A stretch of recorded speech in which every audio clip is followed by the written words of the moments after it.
Ladies and gentlemen, wonderful people, this is Call of Duty Fanatics. Welcome to today's video.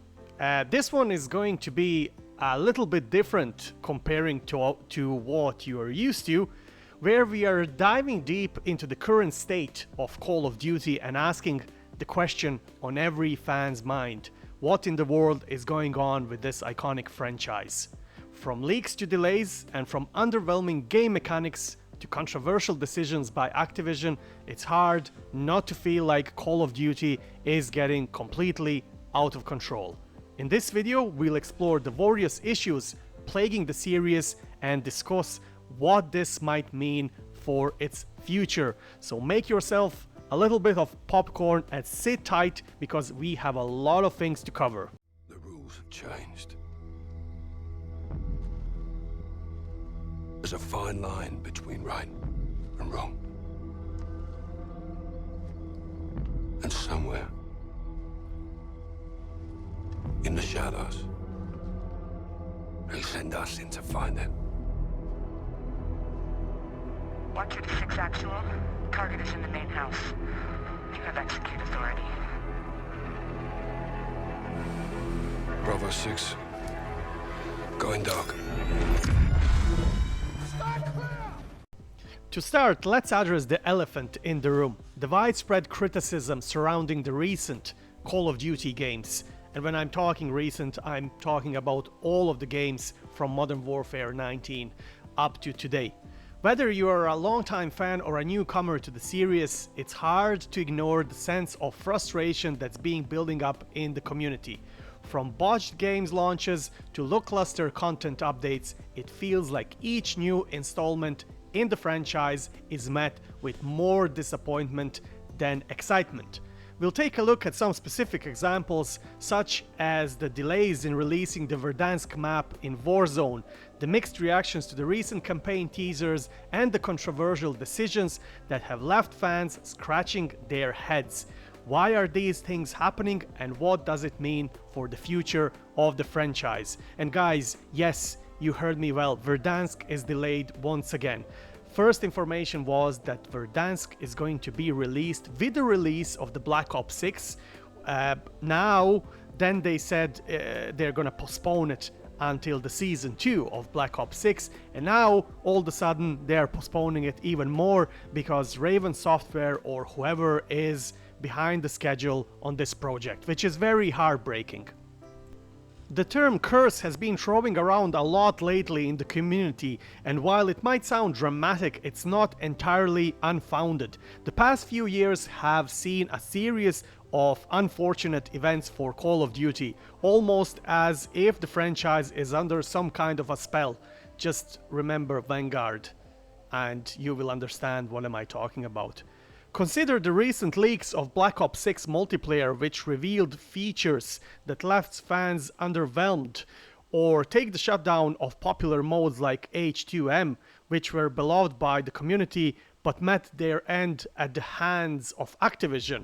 It's almost as if every step forward the franchise tries to take is met with 2 steps back. And when it comes to H2M, that was a really bad move from Activision. So they knew that the mode is coming out and the fans were anticipating that, and they even used the hype to sell the remastered Modern Warfare 2. And what they decide one day before the release: yeah, we are pulling the plug, you're out of the game. That's very disrespectful toward the community and very bold move by Activision, which honestly speaking I don't understand. But apparently they wanted H2M mode to be shut down because they are afraid for the sales of Black Ops 6. Now, before we go any further, let's take a moment to address a common criticism I often hear: you're too negative. Believe me, guys, I wish there were more positive things to say about Call of Duty, and there is positive things. Like, for example, Black Ops 6 campaign looks absolutely gorgeous, and I'm looking forward to play that campaign. But the reality is, when a franchise that once set the standard for first-person shooters is now struggling to maintain its identity, it's hard to stay upbeat, and that's a fact you cannot deny. Nobody can deny unless you're working for Activision, of course, or you are paid to promote their product. Now, with that being said, it's not all doom and gloom. There are some bright spots, like the decent reception of certain aspects of the campaign teaser that I just talked about, and the continued support from a loyal fan base. But even these moments of positivity are often overshadowed by larger issues at hand. And we know what the larger issues at hand is. Complete loss of identity. Cheating is absolutely horrendous at the moment in Call of Duty. It appears Ricochet cannot detect anybody anymore. They targeted a few small hack providers and nothing else. The big players, the big fish, is still in the ocean, and Ricochet is, by my opinion, one of the biggest failures, one of the biggest projects that failed in Call of Duty history. One of the major culprits behind the current state of Call of Duty is, without a doubt, Activision. As the publisher behind the franchise, Activision had made a series of decisions that have left fans feeling alienated and frustrated. From aggressive monetization strategies to seemingly tone-deaf content updates, it's clear that the priorities at Activision are not always aligned with what fans want. I will just remind you about Modern Warfare zombies.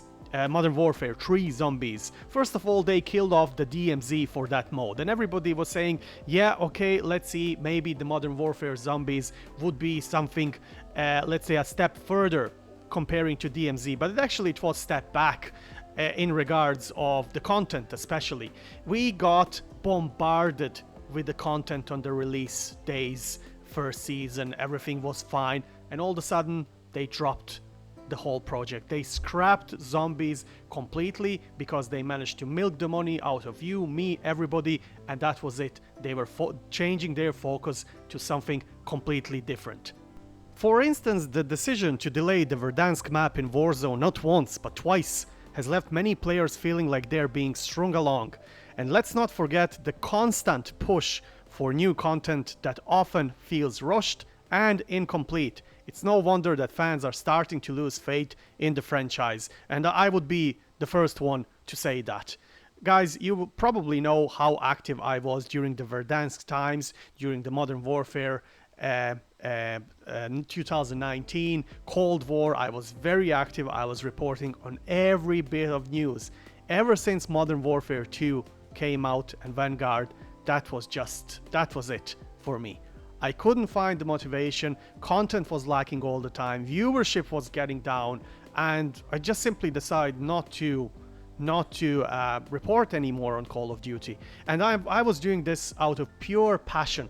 There was no big agenda behind my appearances, there's no big agenda about my content. It was all purely fan content that I created out of heart, and because I loved the franchise. I'm still loving the franchise, don't get me wrong. I'm looking forward to the new game, etc.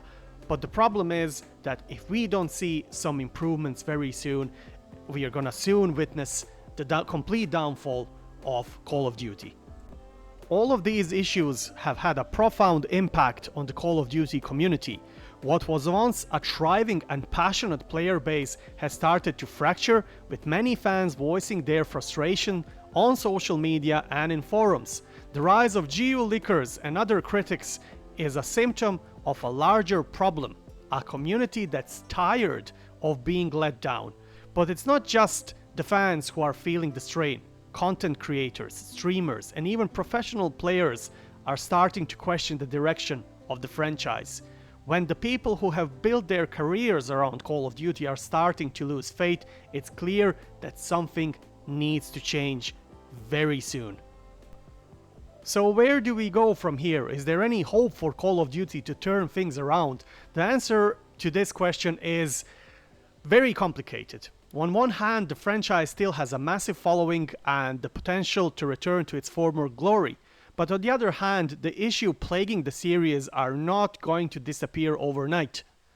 What Call of Duty needs right now is a clear vision and a commitment to quality. Yes, guys, quality, and the quality is horrendous lately. That means listening to the community, addressing the problems that have been plaguing the franchise, and focusing on delivering a product that lives up to the legacy of the series. In conclusion, while it's easy to get caught up in the negativity surrounding Call of Duty, it's important to remember that this is a franchise with a rich history and passionate fan base. There is still hope for the series, but it's going to take a lot of work to get there.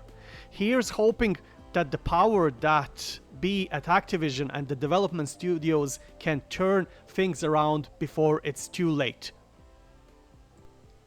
Thanks for watching, guys, and as always, let me know your thoughts in the comment section below. What do you think is going on with Call of Duty? Do you think the franchise can be saved, or is it too late now?